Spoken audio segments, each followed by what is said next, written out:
Hi everybody, welcome back to our channel. Hi, I'm Russell. And I'm Lynette.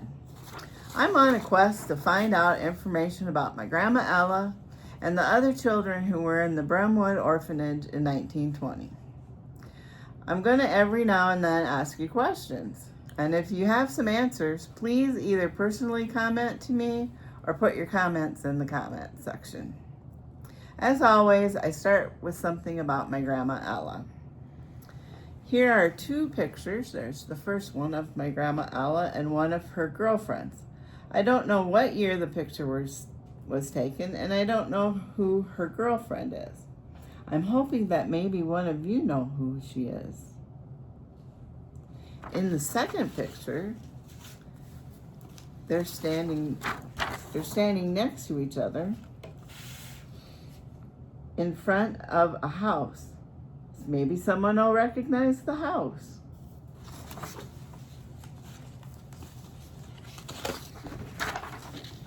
Today we're going to talk about the Brunstein family. Last week we talked about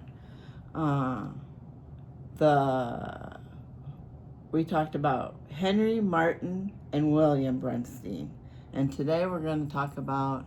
Can you put up? There we go. John Brunstein. Okay. Fine. Yeah, that's okay. You have to use that knee. Sorry. This is a picture of the wedding register at the church where John married his wife, Bertha. And you know me, I love the cool handwriting. And also, here is the record of, this is their marriage certificate.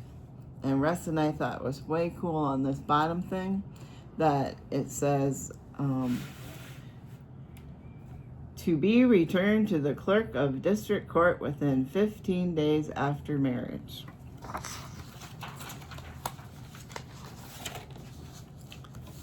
John and Bertha had 3 children, a daughter who lived to be 85 years old, a son who lived to be 76, and one daughter who died of cancer at age 2.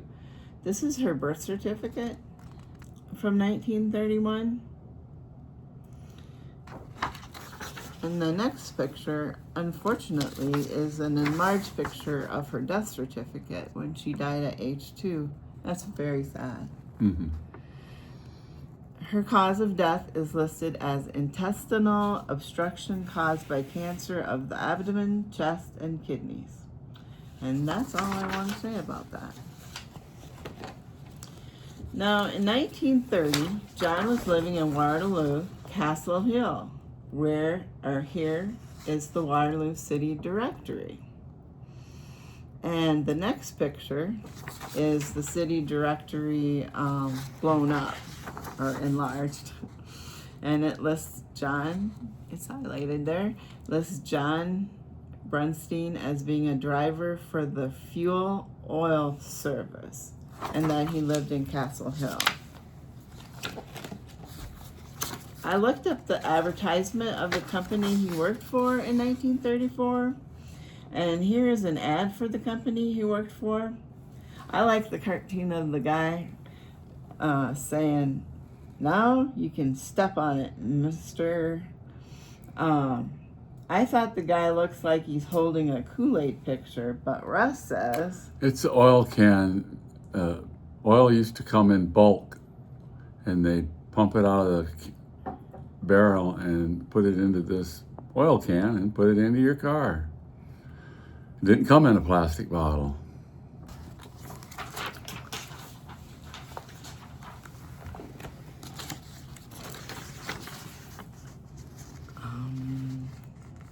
John divorced his wife in 1939, and shortly after the divorce, John went to jail for not paying his child support.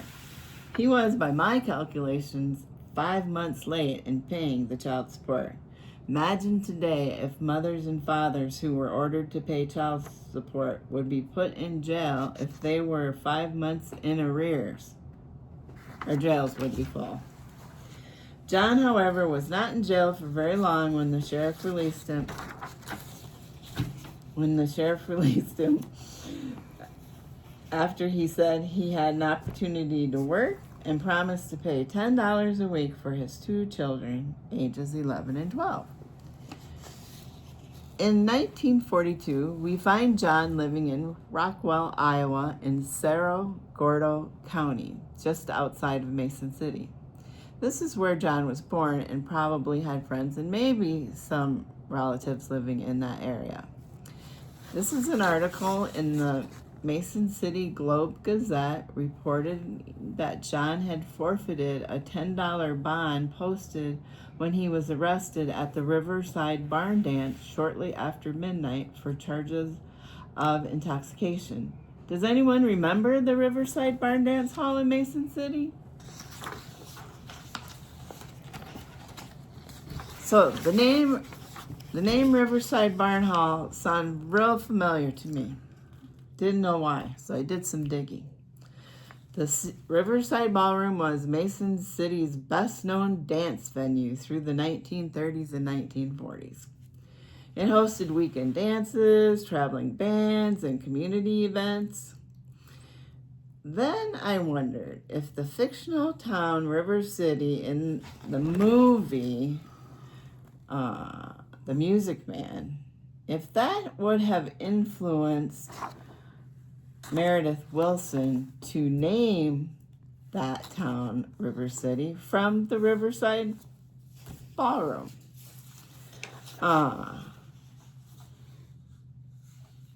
You ready for this one? Yeah. And that might be why the details seem familiar to people who know North Iowa. And there should be a map. Meredith finished writing The Music Man in 1957, the same year it premiered on Broadway. Oh, that's the wrong picture. Okay. I don't have any more pictures. There's supposed to be a map. What? A map? Maybe we'll have... Yeah, this map? Yes. Oh, I already showed it to everybody. Okay, well that's we'll look okay. at it again. We'll look at it again. So anyway, he finished writing it in the 1940s. So the Riverside Ballroom would have been opened. He started writing it in 1940, and he didn't finish writing it until 1956. And Meredith Willson joked that it took more than 30 revisions before producers finally accepted it.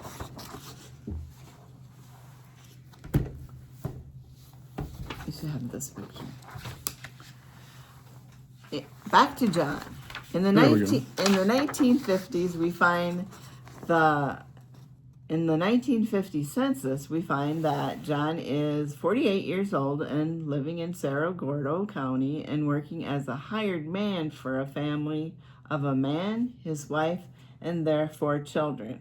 Now this census is hard to read, so we do have a transcript of the census page.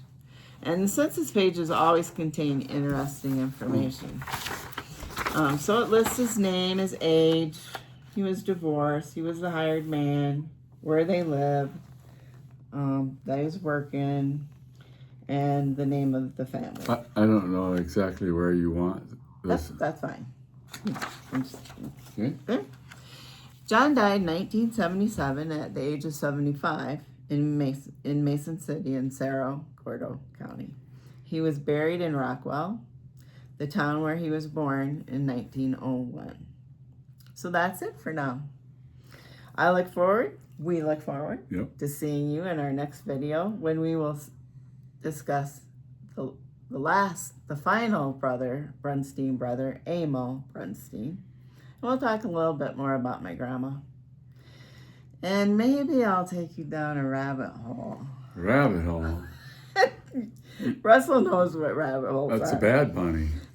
And talk about a murder case in Iowa that I found during my research on the orphanage. Oh. It has nothing to do with the orphanage, but when I stumbled on the story, I was intrigued. It's one of the hazards of genealogy history and research. And this story is about a woman on death row in the 1800s in Anamosa who killed her husband. Dun, dun, dun. Ooh, So, sounds exciting. we hope to see you next time. Thank you for watching. Bye.